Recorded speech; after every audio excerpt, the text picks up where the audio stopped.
Podcorn. This podcast is brought to you by MC2424A, IPR MSA, UITM, Malacca Chapter.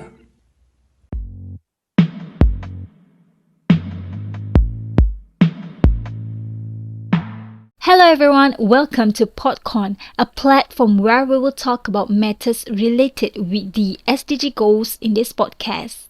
I am Amira, your host for today, and today's episode we will talk about a hot topic regarding reducing inequalities in education. To be short, you are listening to Edu-Quality. Together we change the future. So without wasting time, I'm going to explain the issues and problems that are often we'll talk about, which are related to inequalities of education that occur in Malaysia. So what is reduced inequalities in education? How the problem happened? And how to overcome the problem? So, first thing first, you have to know that people experience inequality because of their gender, race, religious beliefs, or economic status. People who experience inequality may have less income than others, and that factor may cause them to lack education, which can also lead them to a lack of job opportunities or even a lack of social status. So actually, I find it hard to understand why the world still experiences some form of inequality. Let's look inside Malaysia itself. What is happening today in our country when the COVID-19 pandemic is present? Most employers retain employees by paying lower wages and salaries during the COVID-19 pandemic, following slower demand, said Chief of Department of Statistics Malaysia, Datuk Sri Dr. Muhammad Uzair Mahidin. He also stated that although it is seen as a better short-term alternative, but for the long-term period, this will affect the quality of work and can cause well-being affected. Here also, I want to emphasize that there are also individuals who are forced to be fired because the company is unable to pay their wage due to slower demand. In year 2020, Malaysia's average household income fell 10.3% due to a drop in the income of salaried and self-employed workers, which is the main source of overall household income. It seems that when COVID-19 hit, if you had money, you'd probably be okay. But if you are already on the poverty line or been treated badly because of inequalities, COVID can literally knock over you. So what can be related about COVID-19 where income is reduced or the cause of lost income is with the reduction of inequality in education? This is the point. When there is COVID-19, there is also an economic collapse of a family where the average given by Department of Statistics Malaysia, the B40 group is as much as 40% more than the T20 group. This means more and more B40 students since the pandemic, and this has caused more students who are unable to pay tuition fees, book purchases, house rent, bills, vehicle fuel, and much more. It's said to be a duty to continue life. So, these B40 students don't get equality in education. They don't get what T20 students get because T20 student families are more able to pay and buy everything. So, this matter is also closely related to the case that happened to a B40 student where he did not have a device or laptop for him to do his assignment as a student. He was scolded by a lecturer for not having a laptop and was told that the lecturer could not sit with the B40 group because B40 was only thinking more about other things than studying. Even more so when the COVID-19 pandemic and people are forced to work online, known as work from home, WFH, and studies, known as online distance learning or DL mode. So the use of devices is very important in these days. But the action of a lecturer is very inappropriate because why does she not help him but only scolds the student and state things that are not necessary in class, such as differentiating a person's economic status? Apart from the case of the lecturer being angry about the student not having a laptop, there are also other things related to inequalities in education. That is, before the students who sit in rural areas without strong internet access and must climb trees to take exams online. This case actually happened to a student named Viviana, who is a student from Sabah. Viviana was on the tree within 24 hours from 7:30 a.m. with a mosquito net, a cell phone, a portable charger, power bank, a bottle of water, several packages of rice, and exam equipment. So here we can see the gap and lack of rights in education for students who live in the rural areas who do not live as easily as urban students. Another case that happened due to the COVID-19 pandemic was when there was a MCO, Movement Control Order, introduced by the government to the public, and the beginning for workers and students to sit at their respective homes. The starting point is also for workers for WFH and ODL for students. This is when the lost generation occurs, where students are required to study from home online and the percentage of their focus on teaching teachers or lecturers is very worrying. Because we already know that if we are at home, we should be able to listen while lying down without opening the camera, eat while listening, and do other activities while the teacher is teaching. Unlike the situation in the classroom, where students will 100% listen to the teacher or lecturer without lying down, doing other activities, or eating.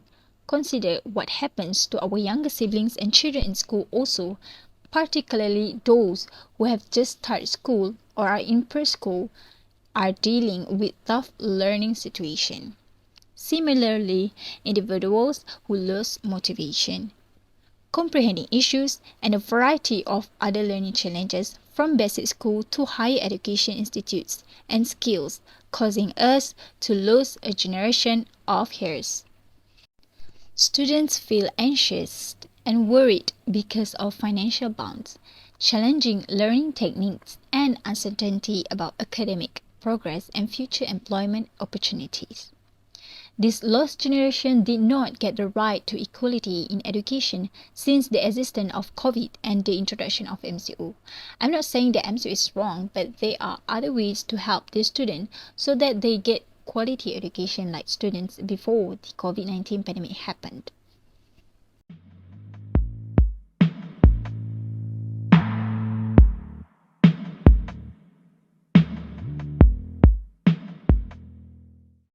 Let's not forget the case that happened related to education as well, where the problem of lack of core subject teachers and teachers for students with disabilities. Teachers are the most important individuals in a student's life other than parents. Without teachers, students do not get a perfect and quality education. The lack of teachers in schools greatly risks the future of students. As said by the Deputy Minister of Education, Lim Hu-ying, they are aware of this fact that there is a shortage of teachers, and Ministry of Education has implemented the requirement of 22,327 teachers through the one-off method and subject clusters for the period from 2021 to January 2023. However, they have plans to recruit teachers in April until this June. It is a happy news for the students as well as for us. But what happens to the lack of teachers teaching students with disabilities? At the worldwide level, the benchmark number of education instructor is one teacher for every 4 students. We are presently at a point where one instructor is assigned to every 10 kids. Teaching these special students is not easy and requires a lot of patience as an educator. We need to realize that special and disabled students also have the right to study like regular students. Yes, they may not be physically or mentally strong enough, but it doesn't mean that the lack makes them must be treated as if they are not important to the country. For example, there are some of the disabled or special people who have made the name of Malaysia. For example, Malaysian Paralympic athlete Muhammad Ziyad in the shot put event, Dato Abdul Latif Romli in the long jump event, and many others.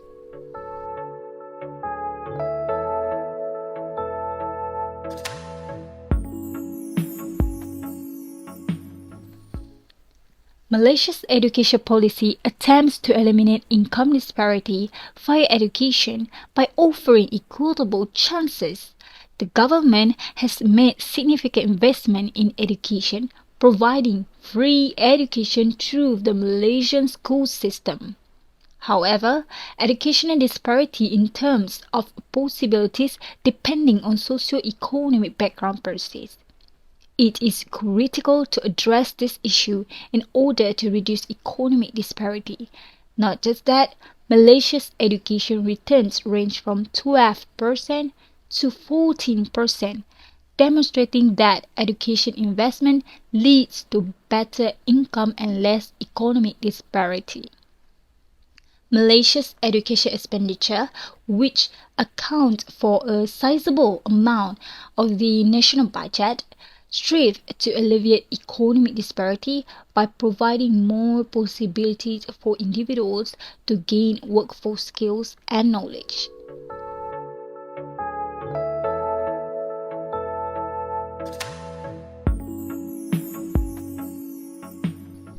Oh wow!